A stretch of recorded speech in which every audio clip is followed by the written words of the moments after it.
Hello বন্ধুরা, good morning সবাইকে। কেমন আছেন সবাই? আশা করছি যে যেখান থেকে আজকের আমার এই ব্লগটা দেখছেন সবাই ভালো আছেন, সুস্থ আছেন এবং স্বাভাবিক আছেন। নতুন বছরে নতুন দিন, নতুন একটা সকাল নিয়ে হাজির হয়ে গেছি আপনাদের সামনে। তো সকালবেলা উঠেই প্রথমে আগে ব্রেকফাস্টটা বানিয়ে নেব। প্রথমেই কথাটা বলা ভুল, কারণ এর আগে সংসারে যে সমস্ত বাসি কাজকর্মগুলো থাকে সেগুলো তো আগে করে ফেলেছি। তারপরে একটু জলখাবারটা বানিয়ে নিয়ে আজকে একটু ভাবছি বছরের প্রথম দিনে ঘরদোর সমস্ত একেবারে ভালো করে পরিষ্কার পরিচ্ছন্ন করে নতুনভাবে সব কিছুই শুরু করব। তো সেই জন্যই তাড়াতাড়ি করে একটু জলখাবারটা বানিয়ে নিচ্ছি, যাতে অন্যান্য কাজে একটু সময়টা বেশি দিতে পারি। আর জলখাবারটা করেই আমি রান্নাটা বসিয়ে দেব। রান্নাটা করার পরে তারপরে একেবারে ঘরের কাজে লেগে পড়ব। সকালে জলখাবারটা আমার রেডি প্রায় হয়ে গেছে, আর কটা ব্রেড আছে ওগুলোকে একটু ভেজে নিলে হয়ে যাবে, কারণ এখন অনেকটাই বেলা হয়ে গেছে, খেতে দিয়ে দেবো সবাইকে।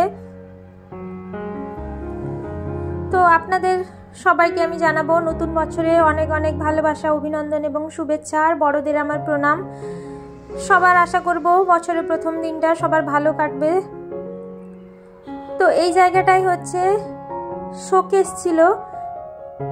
তো এটা মোটামুটি আমার বিয়ের আগের থেকেই এখানে আছে। তো বিয়ে 6 বছর হয়ে গেল, তার আগের থেকেই এটা সরানো হয়নি, এবং এই জায়গাটা এতটাই ধুলোবালি আর দেওয়ালটা পুরো ধুলোয় ভর্তি হয়ে গেছে, একদম একেবারে কালো হয়ে গেছে। অতটা ফোনের ক্যামেরায় বোঝা যাচ্ছে না, কিন্তু এই যে আমি স্কচ ব্রাইট দিয়ে পরিষ্কার করছি তখনই আমি বুঝতে পারছি যে এখানে ঠিক কতটা পরিমাণে ধুলোবালি জমেছিল। তো সেই জন্য একেবারে দেওয়ালটাকে, শোকেসটা যেহেতু একটু সরিয়ে আনা হয়েছে, ওই যে সুইচ বোর্ডটা দেখছেন ওটা একটা নতুন করে সুইচ বোর্ড লাগানো হয়েছে, সেই জন্য শোকেসটা সরানো হয়েছিল। তো চেয়ার একটা নিয়ে যতদূর পর্যন্ত হাত আমার পৌঁছবে ততদূর পর্যন্ত একেবারে ভালো করে পরিষ্কার করে নিচ্ছি। তো সব সময় তো আর এই জায়গাগুলো একেবারে সরিয়ে মোছা সম্ভব হয় না, সেই জন্য যখন একটু সুযোগ পেয়েছি সেই জন্য একেবারে ভালো করে ডিপ ক্লিনিং করে নিচ্ছি।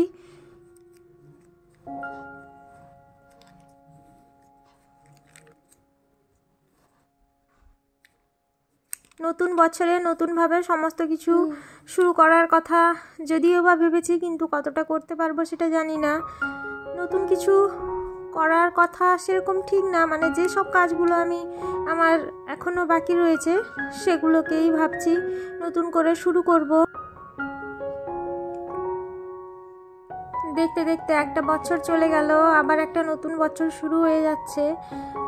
নতুন বছরে নতুনভাবে সমস্ত কিছু করার পাশাপাশি আমাদেরকে এটাও লক্ষ্য রাখতে হবে যে পুরনো যেসব ভুলগুলো আমরা করেছি সেগুলো শুধরে নিয়ে আরও ভালোভাবে এগিয়ে চলার জন্য এবং জীবনটাকে আরও সুন্দরভাবে গড়ে তোলার জন্য। তো এই যে দেখুন, ওই যে সুইচ বোর্ডটা বসিয়েছিল সেজন্য নিচটা ঠিক কতটা পরিমাণে নোংরা জমেছে। এগুলোকে আমার পরিষ্কার করতে অনেকটাই টাইম চলে গেছিলো। আমি দুপুর ওই 4:30টার দিকে মনে হয় দুপুরের খাবারটা খেয়েছি। আসলে এই ধুলোবালি যতক্ষণ না পরিষ্কার করতে পারছিলাম ততক্ষণ যেন আমার মনে হচ্ছিল আমি ঠিক মতো খেতেও পারবো না, তাই একেবারে সমস্ত কিছু পরিষ্কার করে তারপরেই আমি দুপুরের খাবারটা খেয়েছি। তো এই যে শোকেসটার পিছনটা একেবারে ধুলোয় দেখুন পুরো ভর্তি হয়ে গেছে, সেই জন্য প্রথমে একটা ভেজা কাপড় দিয়ে ভালো করে মুছে নেব, তারপরে একটা শুকনো কাপড় দিয়ে জলটাকে ভালো করে মুছে নেব, না হলে নষ্ট হয়ে যাওয়ার সম্ভাবনা থাকবে। যেহেতু ভেজা জিনিস কোনো কিছুতে লাগাতে নেই, শুকনো কাপড় দিয়ে মুছলে হতো, কিন্তু মনে হলো যেন ভেজাটা দিয়ে মুছে নিলে একেবারে ধুলোটা পরিষ্কার হয়ে যাবে। আসলে জিনিসপত্র যদি ঠিক মতো যত্ন করে রাখা যায় তাহলে কিন্তু সেটা অনেক দিন ধরেই টেকসই হয়। সেই জন্য সব কিছু জিনিস কিন্তু যত্নের উপর নির্ভরশীল, সেটা সম্পর্কর ক্ষেত্রে হোক কিংবা কোনো জিনিসের ক্ষেত্রেই হোক, যত্ন কিন্তু না থাকলে কোনো জিনিসই ঠিক মতো থাকে না।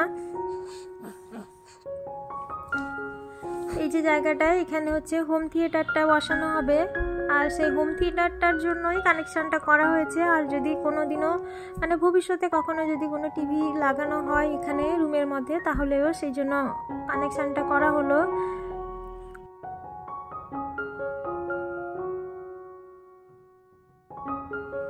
আসলে দেখবেন ঘরের জিনিসপত্র একটু একটু মানে জায়গা বদল হলে কিন্তু বেশ ভালো লাগে। একটা জায়গায় সব সময় থাকলে কেমন একঘেয়ে হয়ে যায় সব জিনিসপত্র, সেই জন্য একটু এদিক সেদিক করে অদল বদল করে রাখার চেষ্টা করি।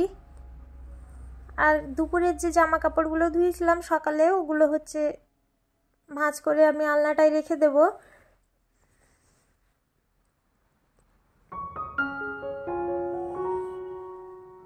এবার বিছানাটা ভালো করে ঝেড়ে নেব, কারণ ধুলো কাজ হয়েছিল, তো সেজন্য বিছানাটাকে ভালো করে ঝেড়ে পাতিয়ে দেব। দেখুন বাইরে একেবারেই রোদ চলে গেছে, এখন প্রায় ওই 4টা মতো বাজে। তো ঠান্ডাও পড়েছে, বেশ ভীষণ ঠান্ডা লাগছে। তো ভাবছি একেবারেই সমস্ত কিছু করে তারপরে জামা কাপড়টা চেঞ্জ করে নেব। আর গরমের দিন হলে তো আর মনে হয় ঠিক করে কাজগুলো করতে পারা যেত না। শীতকালে কিন্তু কাজকর্ম বেশ ভালোই করা যায়। আমার ওই জন্য শীতকালটা খুব ভালো লাগে। গরমকালটা আমার অত পছন্দের নয়, কারণ গরমকালে আমার এতটা পরিমাণে ঘাম হতে থাকে, শরীর থেকে এতটা পরিমাণে জল বেরিয়ে যায়, সেই জন্য একটু কাজ করলেই হাঁপিয়ে উঠি যেন মনে হয়।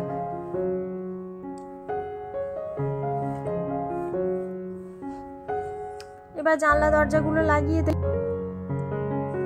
কারণ ঠান্ডা প্রচণ্ডভাবে ঢুকছে ঘরের মধ্যে, আর মশাও ঢুকতে পারে সন্ধ্যে যেহেতু হয়ে আসছে, ওই জন্য জানলা দরজাগুলো লাগিয়ে দিচ্ছি। এরপরে রুমটাকে ভালো করে একেবারে ঝাড় দিয়ে পরিষ্কার করে নেব, তারপরে মুছে দেব।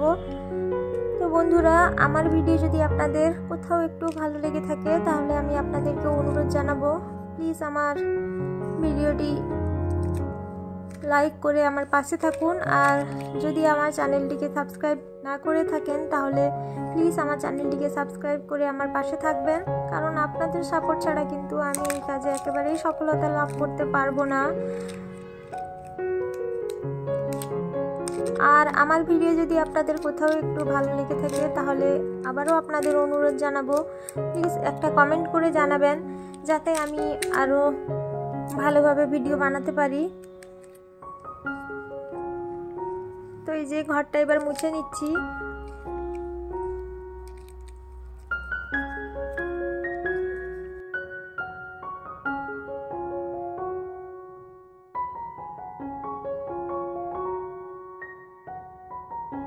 নতুন বছর সবার ভালো কাটুক, সুস্থভাবে সবার কাটুক, এই কামনাই ঠাকুরের কাছে করি।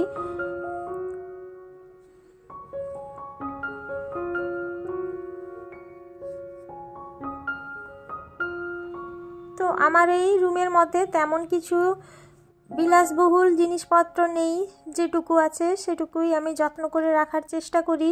আসলে আমাদের মতো মধ্যবিত্ত পরিবারের সবারই একই রকম অবস্থা প্রায়, যে সব জিনিসপত্র থাকে সেই সব জিনিসপত্রগুলোকেই ভালো করে যত্ন করে রাখার চেষ্টা করি।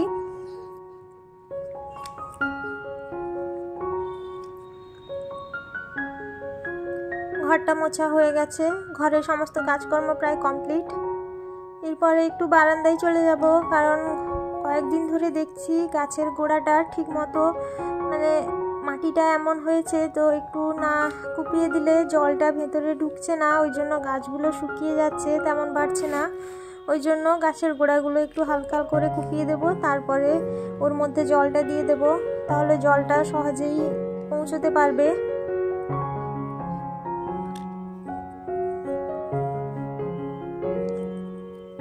গাছগুলো যত্নের অভাবে ঠিক মতো বাড়ছে না, আর পাতাগুলো দেখছি শুকিয়ে যাচ্ছে। তো আপনারা একটু আমাকে সাজেশন দেবেন যে কি করলে গাছগুলো একেবারে সুন্দর ও তরতাজা থাকবে।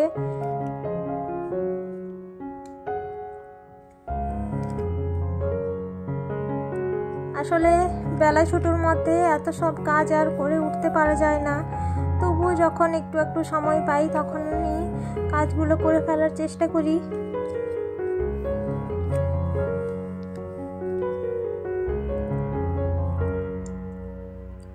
আরও কিছুটা ইনডোর প্ল্যান্ট এনে লাগানোর ইচ্ছে ছিল, কিন্তু এখনও আছে, কিন্তু আর সেটা যাওয়াও হয় না নার্সারিতে, আর আনাও হয় না। এবার মাটি তৈরি করা, গাছগুলোকে লাগাতেও অনেকটা টাইম চলে যাবে, তো সেই জন্য মনের মধ্যে ইচ্ছা থাকলেও সেটা সুপ্তভাবেই চেপে যায়, আর সেটা বহিঃপ্রকাশ করতে পারি না। এবার গাছগুলোতে একটু জল ছিটিয়ে দেব। সত্যি গাছগুলোকে দেখে ভীষণই কষ্ট লাগছে। যখন নিয়ে এসেছিলাম তার কিছুদিন পর পর এই গাছগুলো এত সুন্দরভাবে বেড়ে উঠেছিল, তো আমার এই জায়গাটায় এলে খুব ভালো লাগতো। আর এখন যেই গাছের পাতাগুলো শুকিয়ে যাচ্ছে, কিন্তু দেখে ভীষণই খারাপ লাগছে।